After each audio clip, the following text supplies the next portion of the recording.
apologize to my wife, or get out of my house." Those were the exact words my son David chose to say to me on a sunny Saturday afternoon.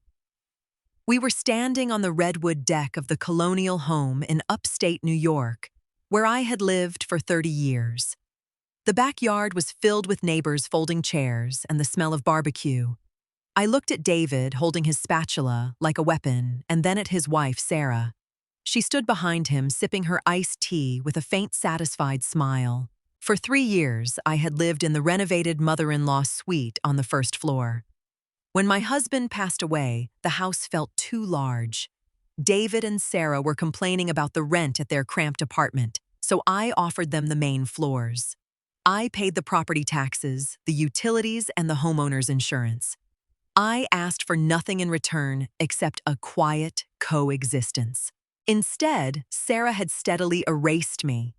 She rearranged the living room, boxed up my family photos, and started introducing the property to her friends as our new estate. I kept my mouth shut. I thought enduring her subtle digs was the price of keeping my family close. Today, the illusion shattered. Sarah had spent the afternoon telling her relatives how gracious she was to let her elderly mother-in-law occupy the guest wing.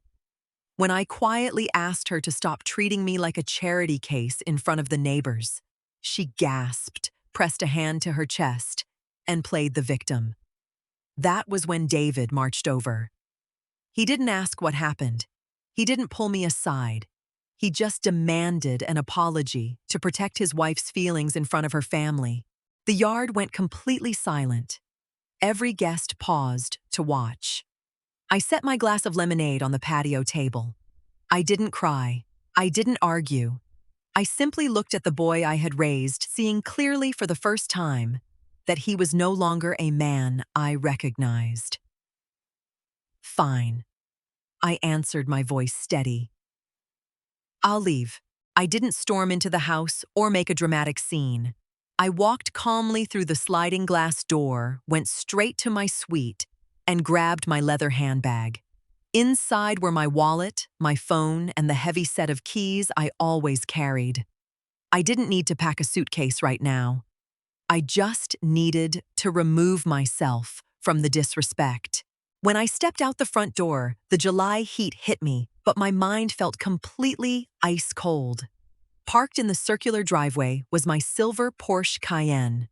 I had bought it in cash 2 years ago, a retirement gift to myself after decades of working as a financial planner. As I unlocked the car, the front door of the house swung open. Sarah marched down the porch steps, her face flushed with sudden panic. David was right behind her, looking nervous. "Leave the car!" Sarah screamed, pointing a manicured finger at the hood. "You can walk to a hotel, but you are not taking our vehicle." I paused, with my hand on the door handle. I looked across the roof of the car at her. She genuinely believed it. She believed the house was hers. And because David occasionally drove the Porsche to the grocery store, she believed the car belonged to them too. "The car?" I asked softly. "David pays for everything," she yelled, glancing back to make sure the guests peering out the living room window could hear her. "Leave the keys, Peggy. Now." I didn't yell back. I just slid into the driver's seat, started the engine, and rolled down the window. "Check the registration in the glove box, Sarah," I said over the purr of the engine. "Oh, wait, you can't. It's locked. And my name is the only one on it." I put the car in drive and pulled away from the curb. In the rearview mirror, I saw Sarah turn to David, her mouth open in shock, demanding answers he clearly didn't have. I drove 20 minutes to a quiet, upscale hotel downtown and checked into a corner room. Dropping my handbag on the armchair, I walked over to the window and looked out at the city skyline. There were no tears, just a profound, heavy clarity. For years, I had allowed David's passive nature and Sarah's aggressive control to dictate my life. I had funded their lifestyle to keep the peace. Peace, I realized, was a terrible reason to let someone walk all over you. I opened my laptop and logged into my banking portal. First, I went to the joint credit card. David was listed as an authorized user. Over the last year, Sarah had used that card to buy patio furniture designer clothes and expensive groceries, while David assured me he would pay me back when his bonus came in. He never did. With 3 clicks, I removed David from the account. The card in his wallet was now just a useless piece of plastic. Next, I opened the household accounts. Electricity, water, internet, and landscaping. I had set them all to auto-pay from my personal checking account long before David and Sarah moved in. I didn't call a lawyer. I didn't try to evict them through a complex legal battle. I simply went into the settings and canceled every single scheduled payment. Starting next month, the bills would arrive in the mail unpaid. If they wanted to play house, they could pay for the house. My phone buzzed on the nightstand. It was a text from David. Mom, where are you? Sarah is really upset. You ruined the party. I didn't reply. I turned the phone on. Silent ordered a steak from room service and took a long, hot shower. For the first time in 3 years, I wasn't tiptoeing around someone else's schedule. I slept better than I had in months. At 9:00 a.m. the next morning, my phone lit up with David's picture. I let it ring twice before answering. Mom. His voice was tense, lacking the bravado he had shown on the deck. Are you okay? Where did you stay? I'm fine, David, I answered, sipping the coffee I had brewed in the room. Listen. He sighed heavily, a sound I knew meant he was about to make excuses. Sarah is still pretty shaken up. But I'm at the hardware store trying to buy those new grill grates, and my card is declining. Did the bank freeze the account because you traveled? No, I said flatly. I removed you as an authorized user. Silence stretched over the line. I could hear the faint sound of a cash register beeping in the background on his end. You canceled my card. He asked, his voice rising in disbelief. Mom, I have a cart full of stuff here. How am I supposed to pay for this? With your own money, David. You are a 32-year-old man. Mom, stop overreacting. Come home, apologize to Sarah, and we can fix this. You're acting crazy over a little misunderstanding. He still didn't get it. He still thought he held the power because I had always surrendered it. I am not coming back today, I told him calmly. And I am not apologizing for existing in my own home. You told me to get out. I listened. But you need to understand that my financial support walked out the door with me. What is that supposed to mean? He snapped. It means you should check the mailbox this week. The utility bills will have your name on them now. I hung up before he could respond. I didn't need to argue. Arguing implied a negotiation, and my boundaries were no longer up for discussion. The reason Sarah believed she owned the Porsche and the house was finally revealed 2 days later. I received a brief email from Mr. Vance, my longtime estate advisor. I had asked him to call David simply to clarify the trust documents as I was preparing to make changes to my will. It wasn't a legal trap. It was standard administrative housekeeping.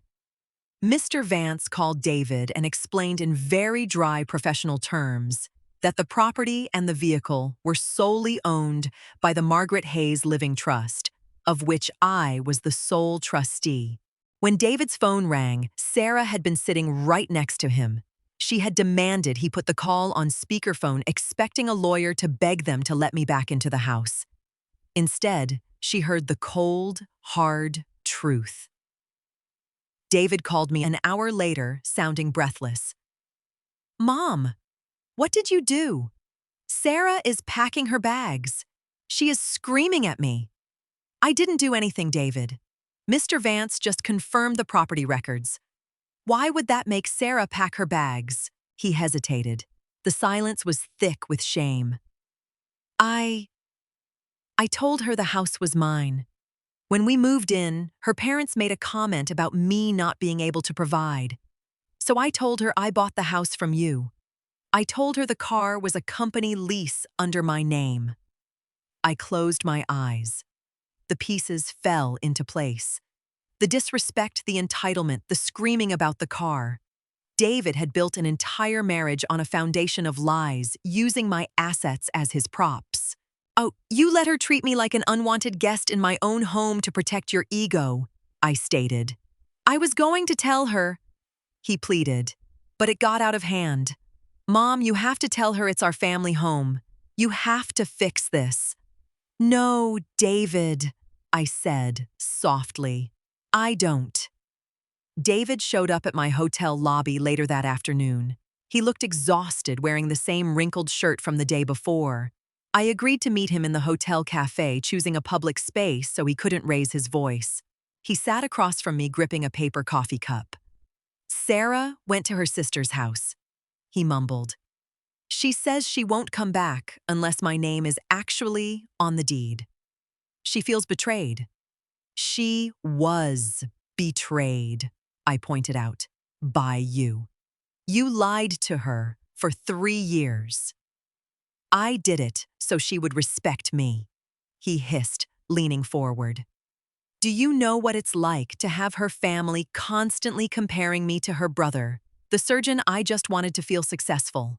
And you thought stealing my success was the way to do it." I stirred my tea, keeping my posture relaxed. "David, you stood on my deck and ordered me out of my own home to maintain your lie. You chose her pride over my dignity." "So what now?" he asked bitterly. "You're just going to abandon me."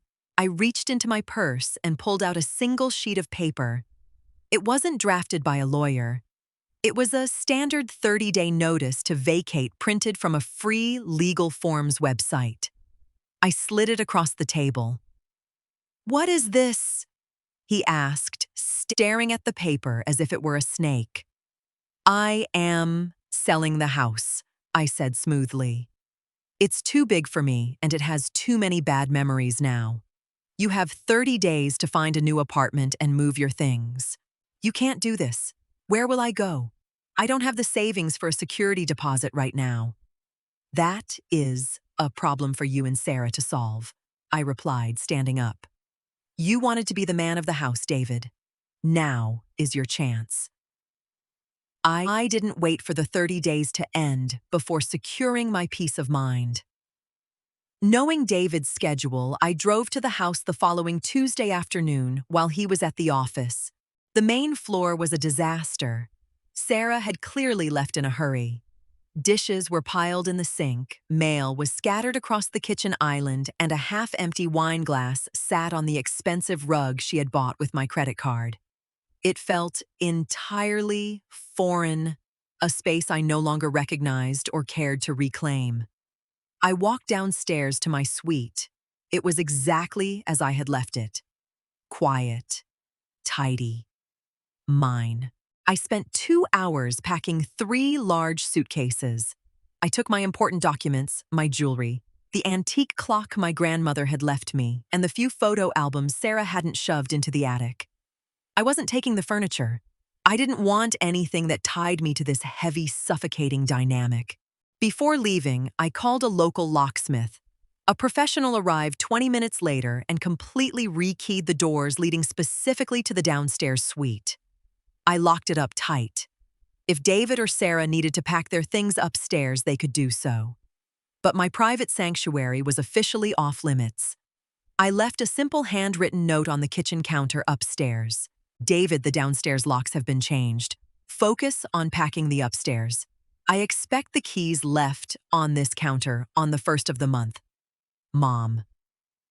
I walked out the front door, locked it behind me, and drove away in the Porsche. Looking at the house in the rearview mirror, I didn't feel a sense of loss. I felt lighter than I had in years. The invisible weight of unappreciated sacrifice had finally been lifted. 3 days later, Sarah found me. I was sitting at a quiet corner table of a local bakery near my hotel, reading a novel, when a shadow fell across my table. Sarah stood there clutching her designer purse, her eyes red-rimmed, but her jaw set in a hard line. Can we talk? She demanded, not waiting for an answer, before pulling out the chair opposite me. Make it brief, Sarah, I said, marking my page and closing the book. You're destroying your son's marriage. She started her voice a sharp whisper to avoid drawing attention. David told me everything. You're kicking us out. Over a stupid argument at a barbecue. I am selling my property. I corrected her, keeping my voice perfectly level. And the argument wasn't stupid. It was revealing. She leaned in, trying to use her old tactics of intimidation. David is miserable. He's sleeping on my sister's couch. If you just put the house in a trust with his name on it, we can all go back to normal. We can forgive you for walking out. I actually laughed. It wasn't a mean laugh, just a genuine sound of disbelief. Forgive me, Sarah. You lived in my home rent-free for 3 years. You spent my money. You insulted me in front of my neighbors. And when you thought the car was yours, you tried to strand me. David lied to me. She shot back, playing the victim card perfectly. He did, I agreed. And that is between you and your husband. But I am no longer funding your lifestyle or his lies. The house goes on the market next week. She stared at me, realizing for the first time that the soft, quiet mother-in-law she had bullied was gone. I hadn't raised my voice once. I just looked at her with complete indifference. You're cold, she muttered, standing up. No, I replied, picking up my book. I'm just finished. The 30th of the month arrived with heavy rain. I sat in my Porsche parked across the street from the house, watching the moving truck idling in the driveway. I didn't hire a lawyer to enforce the eviction. I didn't need to. Without my credit cards and with the utilities shut off in my name, the house had become unlivable for them. Reality had forced them out better than a sheriff ever could. Through the windshield wipers, I watched David and a friend load boxes into the back of the truck. Sarah sat in the passenger seat of David's modest sedan, staring straight ahead, looking furious and exhausted. They were moving into a small 2-bedroom apartment near the highway. It was what they could afford on their own salaries. Before getting into his car, David saw me parked across the street. He hesitated, pulled his hood up against the rain, and jogged over to my window. I rolled it down a few inches. We're out, he said, handing the house keys through the crack in the window. He looked older, the stress of the last 30 days showing in the dark circles under his eyes. Thank you, David. I took the keys and dropped them into my purse. Mom! He started, his voice cracking slightly. I'm sorry. I really am. I messed up everything. I looked at him. I loved my son. But love didn't mean I had to save him from his own choices. I know you are David. But you needed to learn that taking care of a family requires honesty, not just an image. I hope you and Sarah figure it out. He nodded, looking down at the wet pavement. He didn't ask to come back. He knew that door was closed. He turned and walked back to his car. I watched them drive away, leaving the large house empty, quiet, and finally entirely mine.